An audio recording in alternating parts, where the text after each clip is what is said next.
Welcome to আর রান্নাঘর। বন্ধুরা, আজকের রেসিপি কোনটা কিছুই বুঝে উঠতে পারছেন না? পান্তা ভাত, পটল ভর্তা না পুঁই শাক? আজকের রেসিপি মাছের মাথা দিয়ে পুঁই শাকের ঘন্ট।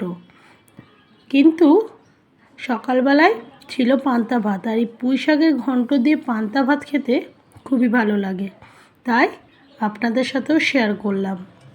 প্রথমে পুঁই শাকগুলো ছোট ছোট টুকরো করে কেটে নিতে হবে। আমি দেখানোর সুবিধার্থে চাকু দিয়ে কাটলাম, না হলে নর্মালি আমি হেঁসোতেই সবজি কাটি। সবজিগুলো কাটা হয়ে গেছে। এবার কড়াই সর্ষের তেল গরম করে একটা কাতলা মাছের মাথা হাফ পিস সেটা লবণ হলুদ দিয়ে ভেজে নিলাম।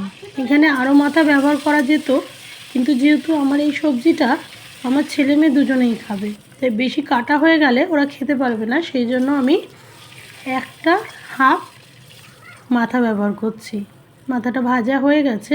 এবার ফোড়নে দিলাম 5 ফোড়ন, আর একটু দেবো আদা বাটা, আর বিশেষ কিছু মশলা এই ঘন্টতে আমি ব্যবহার করব না। এবার ছোট ছোট করে টুকরো করে রেখেছি একটা আলু, সেই আলুটা দিয়ে একটু ভেজে নেব। তার সঙ্গে দেব একই রকমভাবে ডুমো ডুমো করে কেটে রাখা মিষ্টি কুমড়ো। মিষ্টি কুমড়োটা দিয়েও একটু ভেজে নেব হালকা করে। দিয়ে দিলাম 4টে চেরা কাঁচা লঙ্কা, হাফ চামচ জিরে গুঁড়ো, স্বাদ মতো লবণ দিয়ে ভালো করে একটু আলু আর মিষ্টি কুমড়োটা কষিয়ে নিয়েছি। তারপর দিয়ে দিলাম একটা কেটে রাখা বেগুন, একই রকম ডুমো ডুমো করে কাটা। এরপর দিয়ে দিলাম পুঁই শাক। সমস্ত সবজি দিয়ে এবার একটু ভালো করে কষিয়ে নেব। দেখুন, প্রথমে দিয়েছিলাম তখন কতটা ছিল, আস্তে আস্তে কষানো হচ্ছে।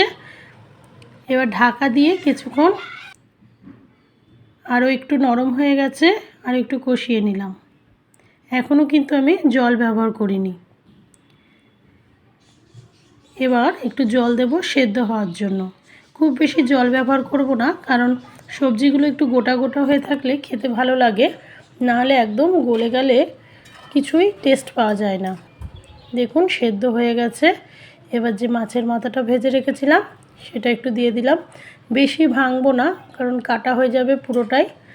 যদি আপনারা বড়রা শুধু খান তাহলে ভেঙে নিতে পারেন ভালো করে। দেখুন, মাছের মাথা দেওয়ার পর শুধু জাস্ট এরকম ভেজে নিয়েছি কিছুক্ষণ। রেডি হয়ে যাবে মাছের মাথা দিয়ে আপনাদের পুঁই শাকের ঘন্ট। আপনারাও এইভাবে করে দেখতে পারেন, খুব সহজে, খুব তাড়াতাড়ি, এবং বিনা কোনো বিশেষ কিছু তামঝামের দরকার নেই মশলার, তাহলে সবজির টেস্টটা ভালো পাওয়া যাবে। আপনাদের যদি আমার এই সিম্পল রেসিপিগুলো ভালো লাগে, প্লিজ অন্যদের সাথে শেয়ার করবেন। এই যে আমি পান্তা ভাত একটু ছিল, সেই পান্তা ভাতে জলটাও ঢেলে নিলাম। পান্তা ভাত খেতে আমার খুব ভালো লাগে, অনেকেই জানে। তার মধ্যে সর্ষের তেল, কাঁচা লঙ্কা আর লবণও দিয়েছিলাম, লবণটা স্কিপ হয়ে গেছে। আর পুঁই শাকের ঘন্ট আর পটল ভর্তা হয়েছিল।